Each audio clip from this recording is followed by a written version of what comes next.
Finally, now that we know our protein metabolism, macrokinetics, and amino acid biochemistry, we can go over the functions of protein in the body, primarily as enzymes, but also as critical structural components of all cells and the extracellular matrix.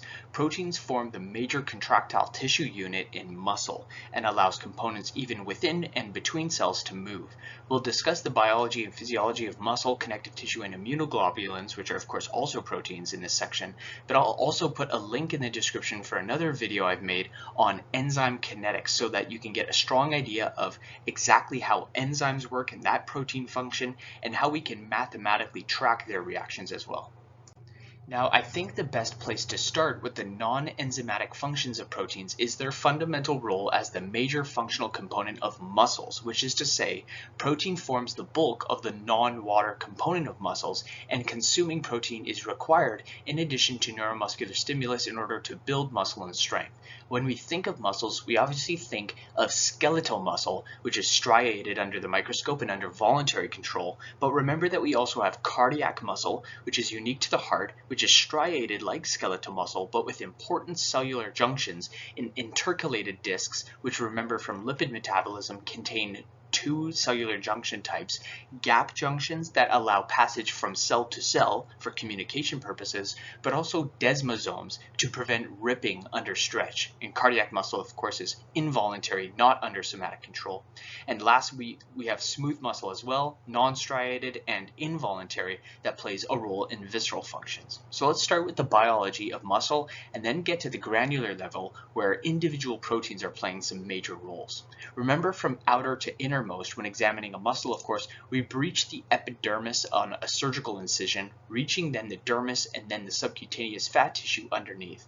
Below this, we usually have a thin layer of fascia or connective tissue surrounding and dividing anatomical compartments. Now we reach the outermost layer of the actual muscle, the epimysium, which sheathes the muscle, and within the epimysium is contained multiple muscular fascicles or muscular bundles, which are surrounded individually by the perimysium.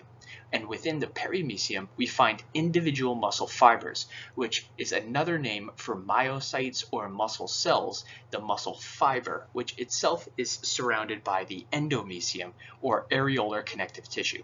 One individual muscle cell contains many myofibrils, which are the proteinaceous contractile elements of the cell. And to tell the myofibrils what to do, we have evolved a specialized muscle plasma membrane covering called the sarcolemma, which is a modified PM that surrounds individual muscle cells. The sarcolemma then assists in individual muscle fibers' action potential propagation and communicates with individual contractile myofibrils via infoldings of the sarcolemma called T-tubules, which facilitate synchronous, uniform contraction of the muscle as well as faster propagation. Action potentials are, of course, transmitted to the sarcolemma via an efferent alpha motor neuron that interfaces with the sarcolemma, causing voltage-gated channels on the membrane to release more intracellular calcium, which then becomes available to assist some intracellular proteins to bind to each other, actin and troponin. But not every muscle cell or muscle fiber is the same. It's an overgeneralization, but it's believed we generally have two types of muscle fibers: those with lots of myoglobin, which are able to store oxygen for later use. So you can imagine these types of fibers are good for long bouts of exercise where ATP is needed for prolonged periods of time. We call these the so-called red fibers due to their color from the myoglobin, but also called type 1 or slow twitch fibers. And the type 2 fibers or fast twitch will appear white and have a high contractile velocity but tire out easily. Of course, what do we mean by tire out? Well, muscular fatigue, of course, relates to its loss of ATP or being in an energy deficit. And what happens when muscles run out of oxygen? They'll, of course, undergo lactic acid fermentation, and accumulation of lactate occurs in the muscle. Fatigue, therefore, we say, is a consequence of an oxygen debt, the disparity between the supply and demand of oxygen. Now let's get into that contractile apparatus of the muscle. Within a single myofibril, there are in fact multiple sarcomeres, which individually form the contractile element of the cell. The important parts macroscopically are the proteins, actin, the thin filament, myosin, the thick filament, and some other bound proteins, troponin and tropomyosin, bound to actin. Let's first talk about actin. Actin is the most abundant protein in eukaryotic cells, and inside cells it forms long polymers called microfilaments that possess polarity, meaning they have a positive end, which we call the barbed end, and a negative end, or the pointed end. The positive or barbed end is where new actin monomers attach to the polymer, whereas the minus end or pointed end is where actin dissociates from the polymer. This constant remodeling of the microfilament polymer is regulated by ATP. When ATP is bound to actin, more actin monomers will attach on the positive end, and when ATP is hydrolyzed to the form ADP, actin will dissociate from the negative end. This constant remodeling is called treadmilling, since you can imagine it occurs as what looks like an apparent motion of forward growth and loss off the back end, and this is actually useful in cell movement. Actin's role in muscle movement is relevant since it forms part of the sarcomere we're discussing in muscle biology. Specifically, actin and myosin are able to get the muscle to contract via the special cycle known as the actin-myosin cross-bridge cycle. Let's make this motion very clear. As a result of neuromuscular signaling, calcium ions are released intracellularly, as we've said, through sarcolemma depolarization. Actin and myosin are usually bound to tropomyosin and troponin while resting. The tropomyosin is blocking the myosin binding site of actin. So actin and myosin should be separate, and myosin should be bound to ATP. And the only reason why actin and myosin aren't bound to each other is because tropomyosin is blocking the actin binding site. When calcium is released, however, and the cell is no longer resting, calcium now binds troponin, which causes a conformational change in tropomyosin, which reveals the myosin binding site on actin. Now the cross-bridge can form, and once bound to each other, the myosin head catalyzes the dissociation of a free phosphate from ADP plus a free phosphate, which is needed to power what we call the power stroke, where this causes a repositioning of the myosin head and so-calling pulling itself along the actin filament. And it's that ADP and PI that's dissociating that's causing this movement, pulling along the actin filament. This is repeated, and when it accumulates with thousands of myosin heads, the sarcomere can contract. And after the power stroke is finished, a new ATP molecule then binds the myosin head, releasing myosin from actin, and tropomyosin eventually recovers the binding site of actin when calcium dissociates from troponin. To reinforce, when ATP is bound, they are separate.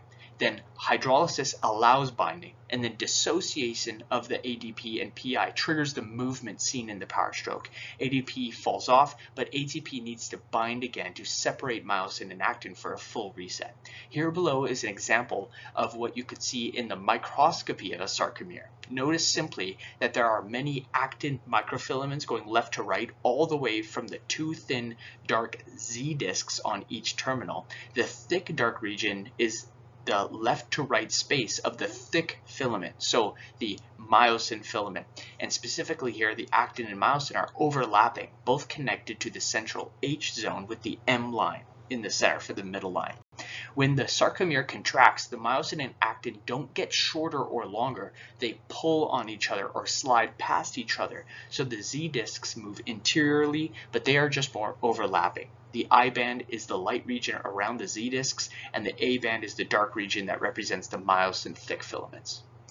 There are, of course, multiple other proteins in the body, not the least of which include those which compose the extracellular matrix, or the interstitial space between cells, mostly containing water, but several important structural proteins, the most important of which includes collagen, a rope-like helical fiber made of 3 interwoven strands, providing structure to connective tissue like bones, ligaments, and tendons, but also elastin, a long and coiled protein that can stretch to become more linear, preserving the cross-linked structure of the matrix. And elastin also helps our tissues snap back into shape without permanent damage.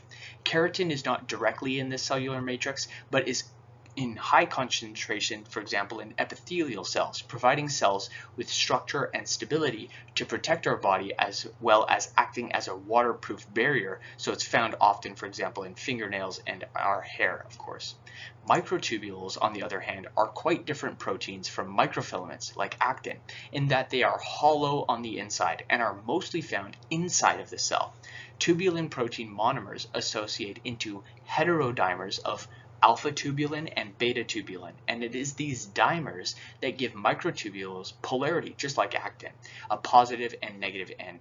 Alpha-tubulin is at the negative end, often found in the centrosome in the interior of the cell, the centrosome being the organelle found in the cell that plays a crucial role in cell division, consisting of two centrioles that organize the cellular contents during division, and the beta-tubulin monomers are found in the positive end and are often near the edge of the cell, near the membrane. Of course, microtubules attached to these cellular structures are mainly providing support so the cell doesn't collapse, also being vital in mitosis and meiosis as cell division occurs. They interestingly as well provide a road for motor proteins to walk along to carry other intracellular elements. Specifically, kinesin and dynein are motor proteins that walk by hydrolyzing ATP, and the polarity of microtubules allow motor proteins to walk in opposite directions. So kinesin moves to the outside of the cell, so it walks to the positive end, and dynein walks inwards to the negative end, towards the centrosome and nucleus. Usually, they are carrying vesicles or organelles that need transport. And remember, additionally to these proteins, we also have non-enzymatic membrane proteins which work as channels, or transmembrane proteins like GPCRs, which have individual subunits with different functions, as well as 7 transmembrane domains which receive signals from external ligands and transform that signal to an intracellular effort due to conformational changes. GPCRs are active when bound to GTP, activating an effector protein called the G protein, and when hydrolyzed to GDP by the alpha subunit, they become inactive. Proteins can also form pores in the membrane, like aquaporins in the collecting duct of the nephron inserted by vasopressin, or ion channels that can be a ligand or voltage gated. Finally, a last important protein that is found in the blood, other than albumin of course, are the immune memory defense binding agents in immunoglobulins, or antibodies. Shaped like a Y as seen here, they are a part of the adaptive immune response that circulate in our blood, equipped with specific epitope recognizing paratopes on their tips, which help them recognize a foreign invader or molecule. The immunoglobulin is importantly composed of 2 heavy chains, the long ones, and 2 light chains on the upper half. The paratope region is part light and heavy chain on the tip and is in what we call the variable region, which differs between immunoglobulins based on their paratope. The constant region, on the other hand, is only heavy chain and is the same for all immunoglobulins, important for then binding to our machinery and signaling the recruitment of our immune cells to destroy the bound invader. Speaking of how they lead to the destruction of the invader, this can be done in 3 ways. Neutralization, which means that binding of the antibody simply renders the pathogen ineffective, but also by opsonization, which tags a pathogen or an invader for future destruction by signaling other immune cells, and then lastly by agglutination, where binding of an antibody forces agglutination or clumping of multiple antibodies and multiple pathogens all together, making them either susceptible to host defense or simply leaving them immobile and ineffective.